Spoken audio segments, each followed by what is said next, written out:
Continuing, it is the denial of the spark that brings depression. And whenever you see your brothers without it, you are denying God. Now that can be taken two ways. Whenever you see your brothers without it, in other words, not having it in themselves, you are denying God. Or you could read it, whenever you see your brothers without it, meaning without looking with the light in you, from the spark in you, you are denying God. And both are true.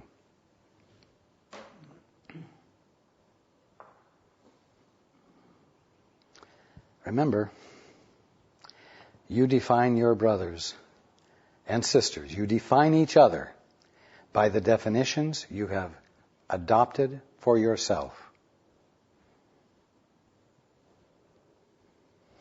And if you know and have an experience of the spark in you, you know immediately that the spark is in your brother, and that therefore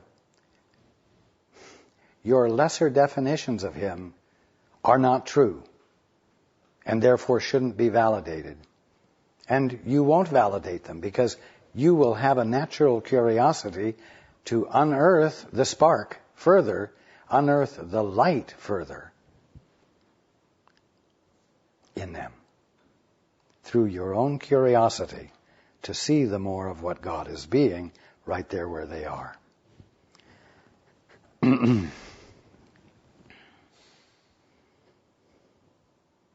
Now listen to this. Allegiance to the denial of God is the ego's religion. Well, you don't really usually think of yourself engaging in the denial of God. But remember, as long as you are having an experience of a brother or sister, or anything that you can see, and there's nothing awesome about it, you're looking at your own definitions with commitment. And therefore, you are putting in front of God your definition like a mask and giving preference to it. And that covers God up. It's a denial of God, that's all that a denial is. Your denials of God aren't you standing, raising your fist to the Almighty and cursing Him. Oh no, it's much more subtle and much more calm than that. All you do is you look at the flower and you say, oh, that's a material flower. It came from a seed. It's a product of material evolution, physical evolution. And right there, you've denied God. Because you've given preference to maybe the best definition you have so far, but you're still giving preference to a definition instead of being willing, as I've said, to have moments of intimacy with any one thing, including the flower, with a curiosity to see the more that is there than what you're seeing. Knowing that the more that is there is the clearer and fuller experience of the divine expression of God right there.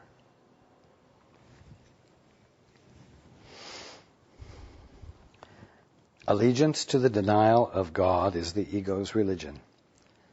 Well, there's another reason you have an allegiance to the denial of God. There's another reason you have an allegiance to the definitions you've made up. And that is that all of the definitions you've made up have been made up for the sole purpose of establishing a recognizable identity where you are, since you lost the conscious experience of it in your decision to see things your way. So there's commitment and allegiance to the definitions you give because you believe that they are what make you real.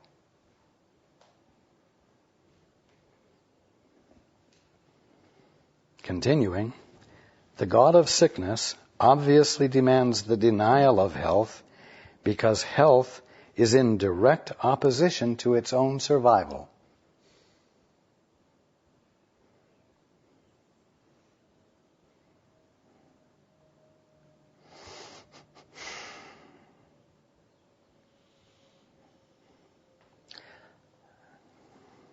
Just as the warrior finds love to be offensive and threatening, the ego finds health to be threatening.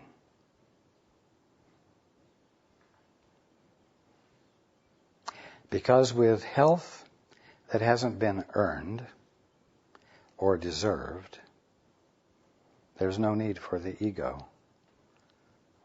What is the ego? A defense system. The experience of health, uninterruptible health, just as with the experience of uninterruptible joy, gives the ego nothing to do.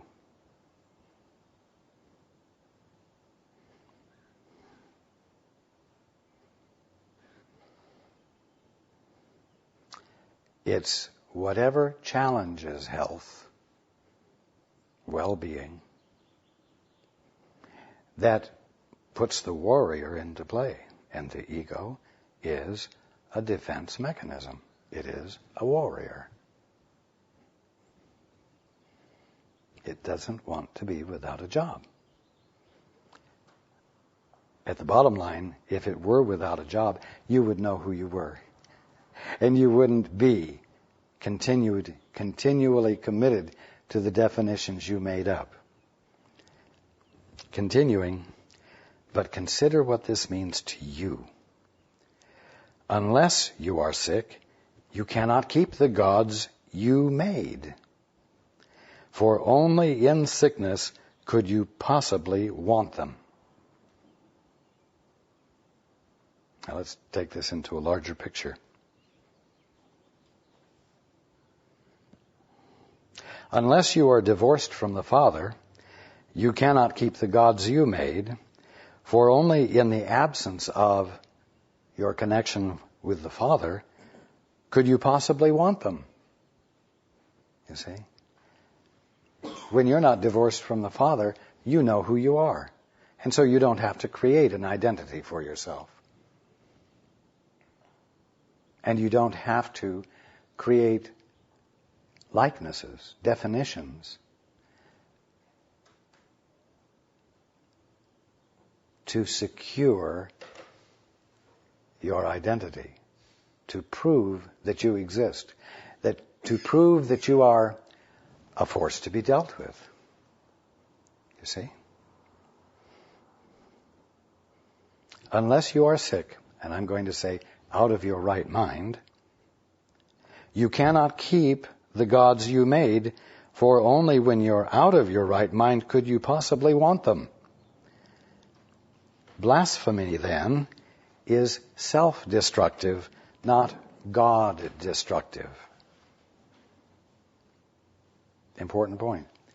All of this activity that you're engaged in of creating definitions, maintaining them, committing to them, and defending them affects reality not at all. Does not affect God at all. It doesn't change anything of what is real. But it does cause you to forget who you are. And in that sense, it is self-destructive. Not that you could actually be destroyed, but when you can't remember who you are, something essential has disappeared. Something essential has apparently been destroyed. The conscious experience of what you truly are. Continuing, it means that you are willing not to know yourself in order to be sick.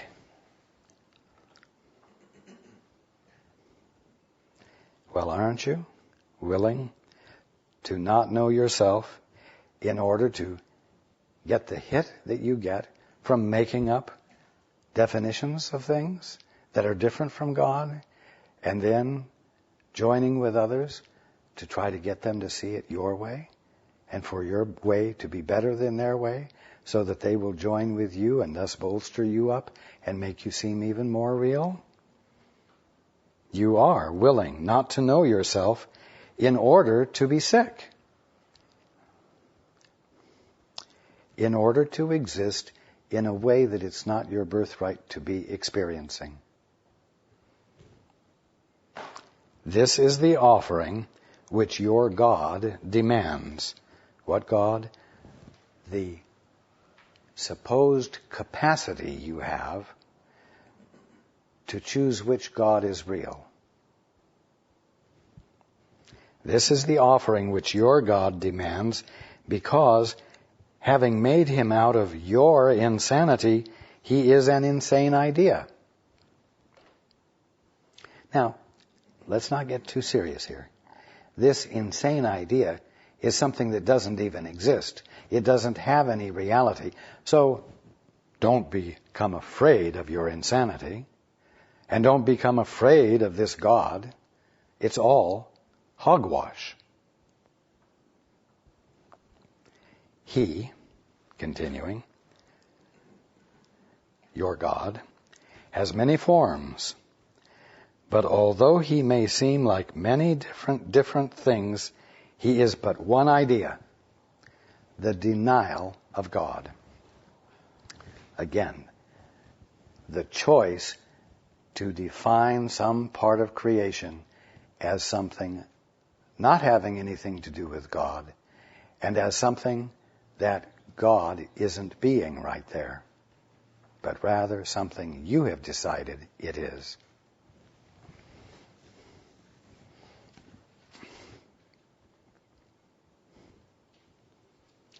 What does this all mean? Does it mean that you're awful because you're not seeing God anywhere, which means that you have a definition for everything that is different from God? No. All it really means to know this is that you are constantly faced with an opportunity, a threshold to move over from ignorance into knowledge, from not knowing into knowing. Now, your explorers are beginning to reach out beyond your planet to explore the universe. But what you need to do is to look at the flowers in front of you or the fellow next to you and reach out beyond the definition you gave it with a curiosity to know God, a desire to have a holy experience, a desire to have an experience of wholeness, of singularity, of reality.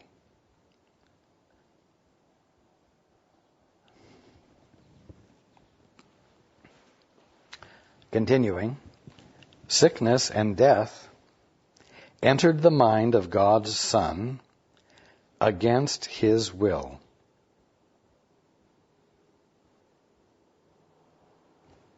Meaning against God's will. The attack on God made his Son think he was what? Fatherless, an orphan, lacking identity, lacking a source. And, continuing, out of his depression, he made the God of depression.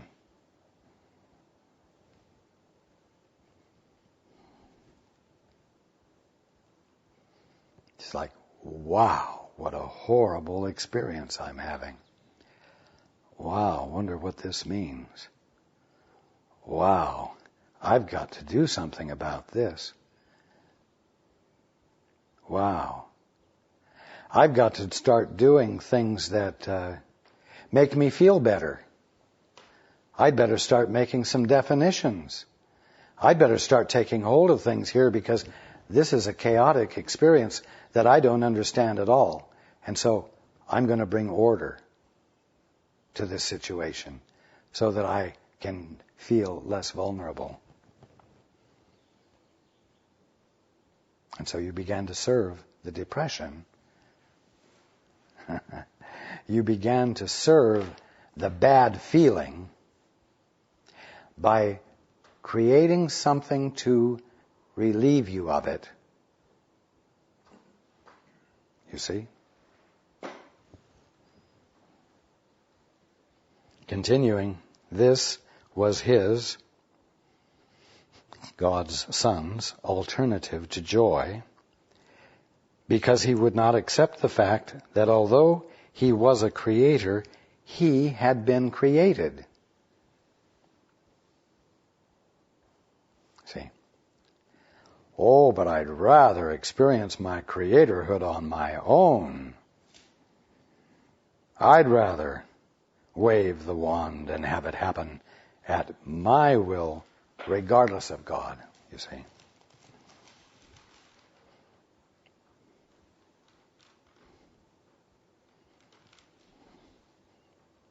This God's Son would not accept the fact that although he was a creator, he had been created. He wasn't self-created. He wasn't autonomous. He has no real existence without that which is constantly creating him by being him, because the movement of God is what is being everything forever, continuously. Continuing, yet the Son is helpless without the Father, who alone is his, capital H, help. We said before that of yourselves you can do nothing, but you are not of yourselves.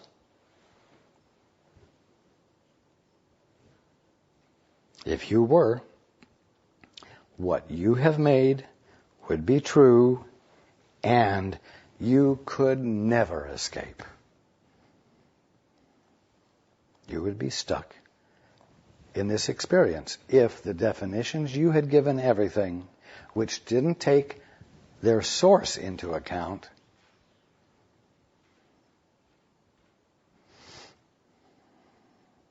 I'm sorry, I lost it.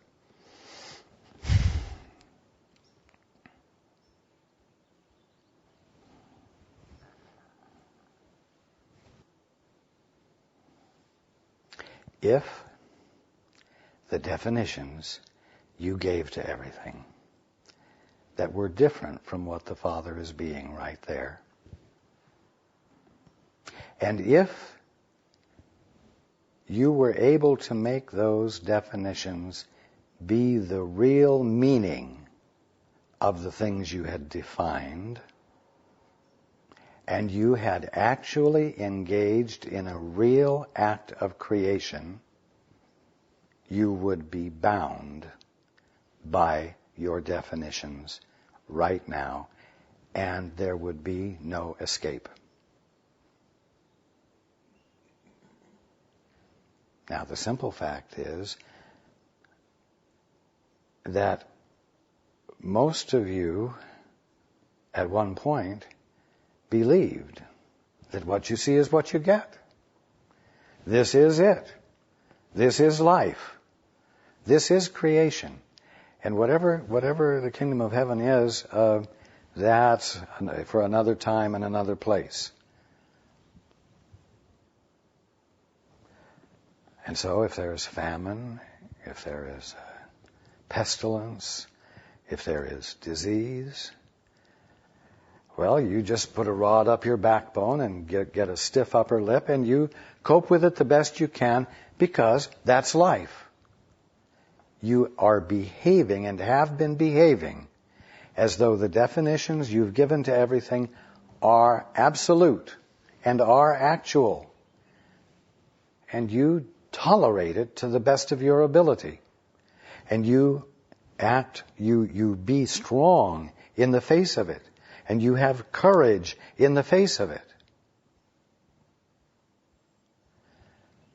And then I come along, or someone with insight and having had the experience of revelation comes along and says, there's another way to look at this. This is not all there is. The way it's being seen is not the way it truly is.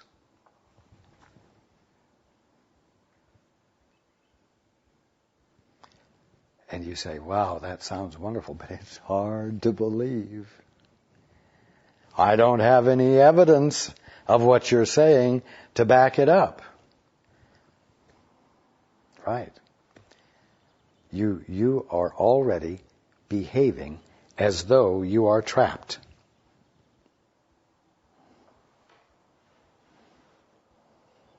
We said before that of yourselves you can do nothing, but you are not of yourselves.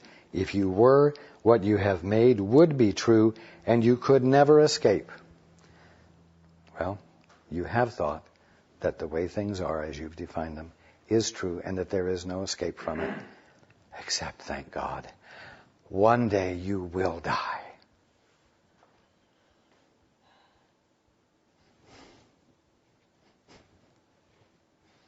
And I'm here to tell you, save your energy. Don't bother with dying, because it won't change a thing. Get about the business today of seeing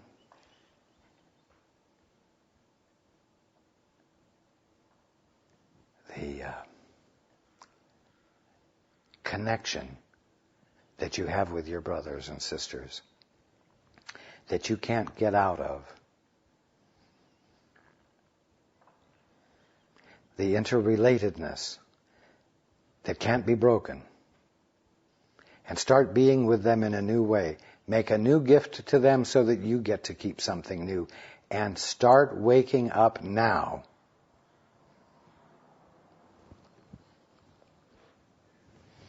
Continuing, it is because you did not make yourselves that you need be troubled by nothing.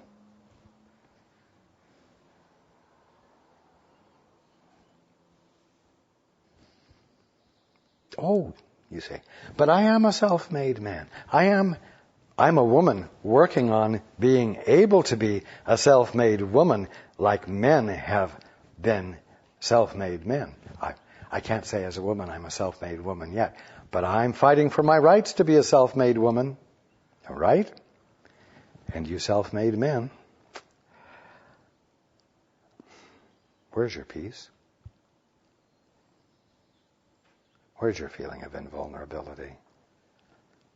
Where is your ability to be without being on guard, all you self-made men? It's not there. It's an empty victory. Look at it. It is because you did not make yourselves that you need be troubled by nothing. Your gods, your images, your likenesses, your definitions that you've made up are nothing because your Father did not create them. You cannot make creators who are unlike your Creator, with a capital C, meaning God, any more than He, God, could have created a son who was unlike Him.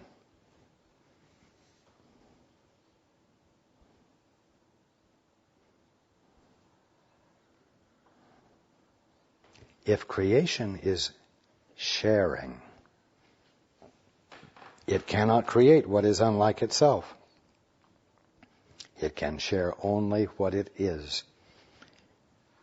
Depression is isolation, and so it could not have been created. You realize isolation is incompatible with sharing, but creation is sharing. Creation is extending.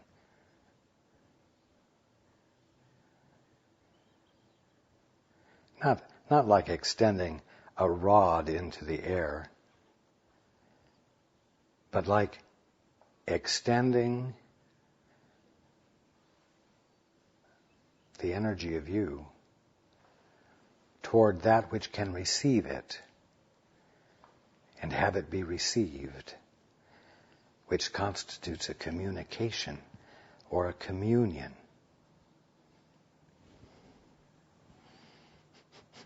That's sharing. That's creation. If creation is sharing, it cannot create what is unlike itself. It can share only what it is. Depression is isolation, and so it could not have been created.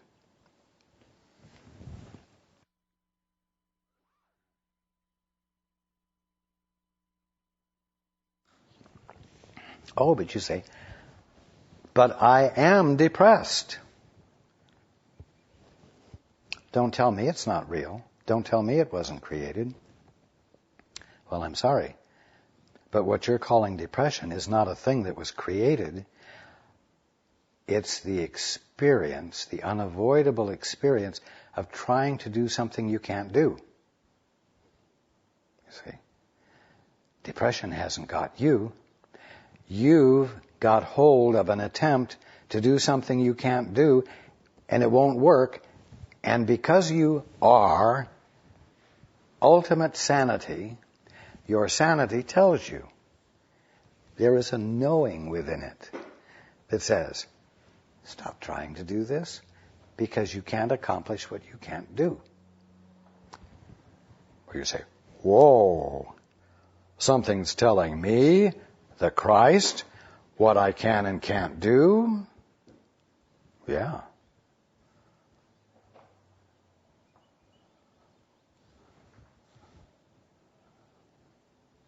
Well, what about my authority? I'm sorry. You don't have authority to do what can't be done.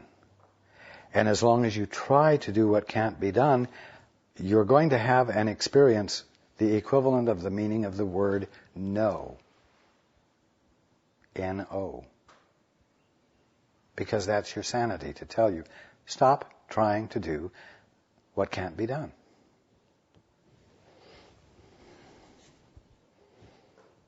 That's not depression, that's sanity.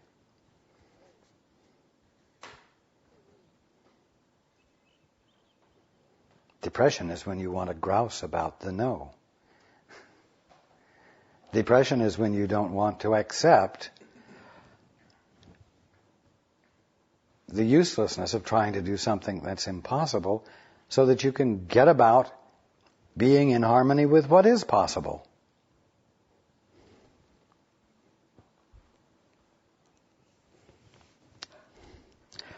Continuing, Son of God, you have not sinned. You have not sinned. You haven't accomplished anything that you thought you had accomplished. So don't even waste your time calling it a sin. You have sinned against God. You have denied God. You have stood up to God, you little nothing. How dare you? You will be punished in hell for eternity. It's all gobbledygook. You haven't accomplished anything. Nothing has happened. Even though you fully believe that something has. Son of God, you have not sinned, but you have been much mistaken. Yet this can be corrected, and God will help you, knowing that you could not sin against him. Key point. This whole theory about being a mortal sinner